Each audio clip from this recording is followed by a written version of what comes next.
Hi ಸ್ನೇಹಿತರೆ, ಶಾನ್ baby foods ಚಾನಲ್ಗೆ ಸ್ವಾಗತ. ಇವತ್ತು 3 ರೀತಿಯಾದಂಥ ಮನೆಮದ್ದನ್ನು ತಿಳಿಸ್ಕೊಡ್ತಾ ಇದ್ದೀನಿ. ಮಕ್ಕಳಿಗೆ ಕೋಲ್ಡ್ ಆದಾಗ, ತುಂಬ ಕೆಮ್ಮಿದೆ ಅಂದಾಗ, ಕಫ ಇದೆ ಅಂದಾಗ ಈ ಹೋಮ್ ರೆಮಿಡಿಗಳನ್ನ ನೀವು ಮಾಡ್ಕೊಡ್ಬೋದು. 1 ತಿಂಗಳ ಮೇಲ್ಪಟ್ಟ ಮಗುವಿಂದ ಹಿಡಿದು ಎಲ್ಲ ವಯಸ್ಸಿನ ಮಕ್ಕಳಿಗೂ ನೀವು ಇದನ್ನು ಮಾಡಿಕೊಡ್ಬೋದು. ಸೊ ಯಾವ ವಯಸ್ಸಿನ ಮಕ್ಕಳಿಗೆ ಯಾವ ರೀತಿ ಮಾಡಿಕೊಡೋದು ಅಂತ ಪ್ರತಿಯೊಂದನ್ನು ವಿಡಿಯೋದಲ್ಲಿ ಡೀಟೇಲ್ ಆಗಿ ತಿಳಿಸ್ಕೊಟ್ಟಿದ್ದೀನಿ. ವಿಡಿಯೋನ ಎಲ್ಲೂ ಸ್ಕಿಪ್ ಮಾಡಬೇಡಿ, ಪೂರ್ತಿಯಾಗಿ ನೋಡಿ. ನಮ್ಮ ಮೊದಲೇ ರೆಸಿಪಿ ಮಾಡ್ಕೊಳ್ಳೋದಕ್ಕೆ ನಾನಿಲ್ಲಿ 1 ಇಂಚು ಶುಂಠಿ ತೊಗೊಂಡಿದ್ದೀನಿ. ಈ ಶುಂಠಿನ ಗ್ರೇಟರಿಂದ ಚೆನ್ನಾಗಿ ಗ್ರೇಟ್ ಮಾಡಿಕೊಂಡು ಇದರ ರಸನ ತಗೊಳ್ಬೇಕು. ನೋಡಿ, ಈ ರೀತಿ ಶುಂಠಿ ರಸನ ಸಪ್ರೇಟ್ ಮಾಡಿಬಿಟ್ಟು ಒಂದು ಬೌಲಿಗೆ ಸೇರಿಸ್ಕೊಂಡು ಇದಕ್ಕೇನೆ 1 ಚಿಟಿಕೆಯಷ್ಟು ಕಾಳು ಮೆಣಸಿನ ಪುಡಿ ಸೇರಿಸ್ಕೊಳ್ಬೇಕು. ಕಾಳು ಮೆಣಸಿನ ಪುಡಿ ಮಾಡಿಬಿಟ್ಟು ಸೇರಿಸ್ಕೊಳ್ಳಿ. ರೆಡಿಮೇಡ್ ಕಾಳು ಮೆಣಸಿನ ಪುಡಿನ ಉಪಯೋಗಿಸಬಾರ್ದು. ಇದರ ಜೊತೆಗೇನೆ 1 ಟೀ ಸ್ಪೂನ್ನಷ್ಟು ಜೇನುತುಪ್ಪನ ಸೇರಿಸ್ಬಿಟ್ಟು ಇದನ್ನು ಚೆನ್ನಾಗಿ ಮಿಕ್ಸ್ ಮಾಡ್ಕೊಳ್ಳಿ. ಇದು ಸ್ವಲ್ಪ ಖಾರ ಜಾಸ್ತಿನೇ ಇರುತ್ತೆ, ಸೊ ಮಕ್ಕಳು ಕುಡಿಯೋದಿಲ್ಲ ಅಂದರೆ ಇನ್ನೂ ಒಂಚೂರು ಜೇನುತುಪ್ಪ ಸೇರಿಸ್ಬಿಟ್ಟು ನೀವು ಕೊಡ್ಬೋದು. ಈ ಮನೆಮದ್ದನ್ನು ನೀವು ಮಕ್ಕಳಿಗೆ ಯಾವಾಗ ತುಂಬ ಕೆಮ್ಮಿರುತ್ತೆ, ನೋಡಿ ಕಂಟಿನ್ಯೂಸ್ ಆಗಿ ಕೆಮ್ತಾ ಇರ್ತಾರೆ, ಕೆಮ್ಮು ಕಡಿಮೆನೇ ಆಗ್ತಾ ಇಲ್ಲ ಅಂದಾಗ ಬೆಳಿಗ್ಗೆ ಮತ್ತು ರಾತ್ರಿ ಟೈಮಲ್ಲಿ ಕೊಡಬೇಕಾಗತ್ತೆ. 1 ವರ್ಷ ಮೇಲ್ಪಟ್ಟ ಮಕ್ಕಳಾದರೆ ಮಾತ್ರ ಬೆಳಿಗ್ಗೆ ಮತ್ತು ರಾತ್ರಿ ಅರ್ಧ ಟೀ ಸ್ಪೂನ್ ಕೊಡಬೇಕು. ಅದೇ 6 ತಿಂಗಳಿಂದ 1 ವರ್ಷ ಒಳಗಡೆ ಇರುವಂಥ ಮಕ್ಕಳಿಗಾದರೆ ನೀವು ಇದನ್ನು ತಾಯಿ ಎದೆ ಹಾಲಿನ ಜೊತೆಗೆ ಮಿಕ್ಸ್ ಮಾಡಿಬಿಟ್ಟು ಅರ್ಧ ಟೀ ಸ್ಪೂನ್ ರಾತ್ರಿ ಮಲಗೋದಕ್ಕೆ ಮುಂಚೆ ಕೊಟ್ಟರೆ ಸಾಕು. 1 ಟೈಮ್ ಕೊಡಬೇಕು. 1 ವರ್ಷ ಒಳಗಡೆ ಇರುವಂಥ ಮಕ್ಕಳಿಗೆ ಜೇನುತುಪ್ಪ ಉಪಯೋಗಿಸ್ಬೇಡಿ, ತಾಯಿ ಎದೆ ಹಾಲನ್ನ ಉಪಯೋಗಿಸ್ಬಿಟ್ಟು ಮಿಕ್ಸ್ ಮಾಡಿ ಕೊಡಬೇಕಾಗತ್ತೆ. ಕರೆಕ್ಟಾಗಿ 3 ದಿನ ಕೊಟ್ಟರೆ ಸಾಕು.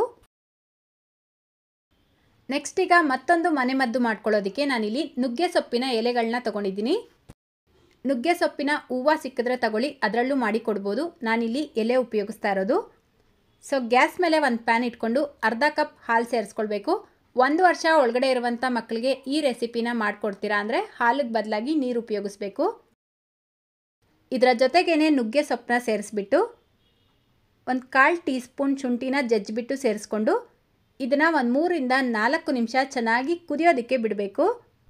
ಮಗುಗೆ ತುಂಬ ಕೋಲ್ಡ್ ಆಗಿದೆ, ಕಫ ಜಾಸ್ತಿ ಇದೆ ಅಂದರೆ ಶುಂಠಿಗೆ ಬದಲಾಗಿ ನೀವು 1 ಬೆಳ್ಳುಳ್ಳಿನ ಜಜ್ಜಿಬಿಟ್ಟು ಸೇರಿಸ್ಕೊಂಡು ಕುದಿಸ್ಕೊಳ್ಳಿ.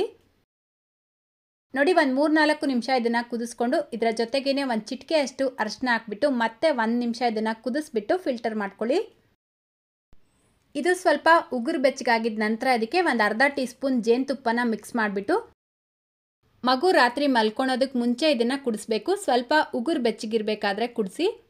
ಇದನ್ನು ಯಾವ ವಯಸ್ಸಿನ ಮಗುಗೆ ಮಾಡಿಕೊಡ್ಬೇಕು ಅಂದರೆ 1 ವರ್ಷ ಮೇಲ್ಪಟ್ಟ ಮಕ್ಕಳಿಂದ ಹಿಡಿದು ಎಲ್ಲ ವಯಸ್ಸಿನ ಮಗುಗೂ ನೀವು ಇದನ್ನು ಮಾಡಿ ಕುಡಿಸ್ಬೋದು. ಅದೇ ನೀವು 8 ತಿಂಗಳಿಂದ 1 ವರ್ಷ ಒಳಗಡೆ ಇರುವಂಥ ಮಗುಗೆ ಮಾಡಿಕೊಡ್ತೀರಾ ಅಂದರೆ ಹಾಲಿಗೆ ಬದಲಾಗಿ ನೀರು ಉಪಯೋಗಿಸ್ಬಿಟ್ಟು ಇದನ್ನು ಕುದಿಸ್ಕೊಳ್ಳಿ. ಮಗುಗೆ ಕುಡಿಸ್ಬೇಕಾದ್ರೆ ಇದ್ರ ಜೊತೆಗೆ ನೀವು ಫಾರ್ಮುಲಾ ಮಿಲ್ಕ್ ಅಥವಾ ತಾಯಿಯ ಎದೆ ಹಾಲು ಮಿಕ್ಸ್ ಮಾಡಿಬಿಟ್ಟು ಪಾಪುಗೆ ಕುಡಿಸ್ಬೋದು. 2 ಅಥವಾ 1 ಟೇಬಲ್ ಸ್ಪೂನ್ ಕುಡಿಸಿದ್ರೆ ಸಾಕು, ಇಷ್ಟೊಂದು ಕುಡಿಸ್ಬಾರ್ದು. 1 ವರ್ಷ ಮೇಲ್ಪಟ್ಟ ಮಕ್ಕಳಿಗಾದರೆ ಚಿಕ್ಕ ಲೋಟದಲ್ಲಿ 1/4 ಲೋಟ ಕುಡಿಸಿ. ಇದೂ ಅಷ್ಟೇ 3 ದಿನ ಕಂಟಿನ್ಯೂ ಮಾಡಬೇಕು. ಈಗ ನಮ್ಮ ಲಾಸ್ಟ್ ಹೋಮ್ ರೆಮಿಡಿ ಬಂದು 1 ತಿಂಗಳ ಪಾಪುವಿಂದ ಹಿಡಿದು 3 ವರ್ಷ ಒಳಗಡೆ ಇರುವಂಥ ಎಲ್ಲ ಮಕ್ಕಳಿಗೂ ನೀವು ಇದನ್ನು ಮಾಡಿ ಕುಡಿಸ್ಬೋದು. ಇದನ್ನು ಮಾಡ್ಕೊಳ್ಳೋದಕ್ಕೆ 1 ಎಸ್ಲು ಬೆಳ್ಳುಳ್ಳಿ, 1 ಕಾಳು ಮೆಣಸು ಬೇಕಾಗತ್ತೆ. ಈ ರೀತಿ 1 ಕಲ್ಲು ತಗೊಂಡು ಈ ಬೆಳ್ಳುಳ್ಳಿ ಮತ್ತು ಕಾಳು ಮೆಣಸನ್ನ ಈ ಕಲ್ಲು ಮೇಲೆ ಚೆನ್ನಾಗಿ ತೇದ್ಕೊಳ್ಬೇಕು. ಈ ರೆಮಿಡಿನ ನೀವು ಮಗುಗೆ ಯಾವಾಗ ತಲೆಗೆ ಸ್ನಾನ ಮಾಡಿಸ್ತೀರಾ ನೋಡಿ ಆ ಟೈಮಲ್ಲಿ ಕುಡಿಸ್ಬೇಕಾಗತ್ತೆ. ಪ್ರತಿದಿನ ಇದನ್ನು ಮಾಡಿ ಕುಡಿಸ್ಬಾರ್ದು. ವಾರದಲ್ಲಿ 2 ದಿನ ಕೊಟ್ಟರೆ ಸಾಕು. ಲಾಸ್ಟಲ್ಲಿ ತಲೆಗೆ ಸ್ನಾನ ಮಾಡಿಸಿ ಇನ್ನೇನು ಆಚೆ ಕರ್ಕೊಂಡು ಬರ್ತೀರಾ ಅನ್ನೋ ಟೈಮಲ್ಲಿ ಇದನ್ನು ಕುಡಿಸ್ಬೇಕು. ಇದನ್ನು ಕುಡಿಸಿದ ತಕ್ಷಣ ಕೆಲವೊಂದು ಪಾಪು ಇಮಿಡಿಯೇಟಾಗಿ ವಾಮಿಟ್ ಕೂಡ ಮಾಡುತ್ತೆ. ವಾಮಿಟ್ ಮಾಡಿದಾಗಲೇ ಕಫ ಎಲ್ಲ ಆಚೆ ಬರುತ್ತೆ. ವಾಮಿಟ್ ಮಾಡಿದ್ರೆ ಭಯ ಪಡಬೇಡಿ. ಇನ್ನು ಕೆಲವೊಂದು ಮಕ್ಕಳು ವಾಮಿಟ್ ಮಾಡಲ್ಲ, ಮೋಷನ್ ಮಾಡಿದಾಗ ಕಫ ಆಚೆ ಬರುತ್ತೆ. ನೆನಪಿರಲಿ ಸ್ನೇಹಿತರೆ, 1 ವರ್ಷ ಒಳಗಡೆ ಇರುವಂಥ ಮಗುಗೆ ನೀವು ತಾಯಿಯ ಎದೆ ಹಾಲು ಅಥವಾ ಫಾರ್ಮುಲಾ ಮಿಲ್ಕ್ ಜೊತೆಗೆ ಇದನ್ನು ಮಿಕ್ಸ್ ಮಾಡಿಬಿಟ್ಟು ಕುಡಿಸ್ಬೇಕು. ಜೇನುತುಪ್ಪನ ಉಪಯೋಗಿಸಬಾರ್ದು. ನೋಡಿ, ಈ ಪೇಸ್ಟ್ ರೆಡಿ ಆಯ್ತಲ್ವ, ಇದಕ್ಕೆ ಮತ್ತೆ ಒಂಚೂರು ಹಾಲು ಮಿಕ್ಸ್ ಮಾಡಿಬಿಟ್ಟು ಫಿಲ್ಟರ್ ಮಾಡ್ಕೊಳ್ಬೇಕು. 6 ತಿಂಗಳ ಒಳಗಡೆ ಇರುವಂಥ ಪಾಪುಗೆ ನೀವು ಇದನ್ನು ಕೊಡ್ತೀರಾ ಅಂದರೆ ಕಂಪಲ್ಸರಿ ಈ ರೀತಿ ಡ್ರಾಪ್ಸ್ನ ಉಪಯೋಗಿಸ್ಬಿಟ್ಟೆ ಕೊಡಬೇಕು. ಈ ಡ್ರಾಪ್ಸಲ್ಲಿ 4 ರಿಂದ 5 ಡ್ರಾಪ್ಸ್ ಕೊಟ್ಟರೆ ಸಾಕು. ಇದು ತುಂಬ ಖಾರ ಇರುತ್ತೆ ಸ್ನೇಹಿತರೆ, ನೆನಪಿರಲಿ. ಇದ್ರ ಜೊತೆಗೆ ಸ್ವಲ್ಪ ತಾಯಿಯ ಎದೆ ಹಾಲು ಜಾಸ್ತಿನೇ ಮಿಕ್ಸ್ ಮಾಡಿಬಿಟ್ಟು ಪಾಪುಗೆ ಕುಡಿಸ್ಬೇಕು. ಯಾಕಂದರೆ ಮಗು ತುಂಬ ಚಿಕ್ಕದಲ್ವಾ, ಅದಕ್ಕೋಸ್ಕರ. ಈ ಡ್ರಾಪ್ಸ್ ಹಾಕಿದ ತಕ್ಷಣ ಮಗುಗೆ ಸ್ವಲ್ಪ ತಾಯಿಯ ಎದೆ ಹಾಲನ್ನು ಕುಡಿಸಿ, ಆವಾಗ ಮಗುಗೆ ಖಾರ ಅಂತ ಅನಿಸೋದಿಲ್ಲ. ಅದೇ ನೀವು ಇದನ್ನು 6 ತಿಂಗಳ ಮೇಲ್ಪಟ್ಟ ಮಗುವಿಂದ 1 ವರ್ಷ ಒಳಗಡೆ ಇರುವಂಥ ಮಗುಗೆ ಕುಡಿಸ್ತೀರಾ ಅಂದರೆ 1/4 ಟೀ ಸ್ಪೂನಷ್ಟು ಕುಡಿಸ್ಬೇಕಾಗತ್ತೆ. ಇದನ್ನು ನೀವು ಮಾಡ್ತಾ ಬರೋದ್ರಿಂದ ಮಕ್ಕಳಲ್ಲಿ ಕಫ ಆಗೋದಿಲ್ಲ. ಈ ಗೊರ ಗೊರ ಅಂತ ಸೌಂಡ್ ಬರುತ್ತೆ ನೋಡಿ, ಅದೆಲ್ಲ ಅವಾಯ್ಡ್ ಆಗುತ್ತೆ. ಮಕ್ಕಳ ಚೆಸ್ಟು ಕ್ಲಿಯರ್ ಆಗಿರುತ್ತೆ. ಇದು ತುಂಬ ಹಳೆ ಮನೆಮದ್ದಾಗಿರೋದ್ರಿಂದ ಇದರಲ್ಲಿ ಯಾವುದೇ ರೀತಿ ಸೈಡ್ ಎಫೆಕ್ಟ್ಸ್ ಇಲ್ಲ ಸ್ನೇಹಿತರೆ. ಸೊ ಭಯ ಪಡೆದಿರೋ ಉಪಯೋಗಿಸ್ಬೋದು. ಆದರೆ ಇದನ್ನು ಯಾವ ಪ್ರಮಾಣದಲ್ಲಿ ಯಾವ ರೀತಿ ಕೊಡಬೇಕು ಅನ್ನೋದು ತಿಳ್ಕೊಳೋದು ತುಂಬಾ ಮುಖ್ಯ ಆಗುತ್ತೆ. ಇದರ ಜೊತೆಗೆ ಈ ಬಜೆ ಜಾಕ ಎಲ್ಲ ತೇದ್ಬಿಟ್ಟು ಕೊಡ್ತೀವಲ್ವ, ಅದನ್ನು ಕೊಡಬೇಕಾಗತ್ತೆ. ಅದನ್ನು ಯಾವ ರೀತಿ ಕೊಡೋದು ಅಂತ ಈಗಾಗಲೇ ವಿಡಿಯೋ ಶೇರ್ ಮಾಡಿದ್ದೀನಿ. ಆ ವಿಡಿಯೋ ಲಿಂಕ್ ಡಿಸ್ಕ್ರಿಪ್ಷನ್ ಬಾಕ್ಸಲ್ಲಿ ಕೊಟ್ಟಿರ್ತೀನಿ, ನೀವು ಚೆಕ್ ಮಾಡ್ಕೊಳ್ಬೋದು. ಸೊ ನಾನು ಮೊದಲು ತಿಳಿಸ್ಕೊಟ್ಟಂಥ 2 ಹೋಮ್ ರೆಮಿಡಿಗಳು ಮಗುಗೆ ಕೋಲ್ಡು ಕೆಮ್ಮು ಸ್ಟಾರ್ಟ್ ಆಗಿದ ನಂತರ ಮಾಡಿಕೊಡ್ಬೇಕು.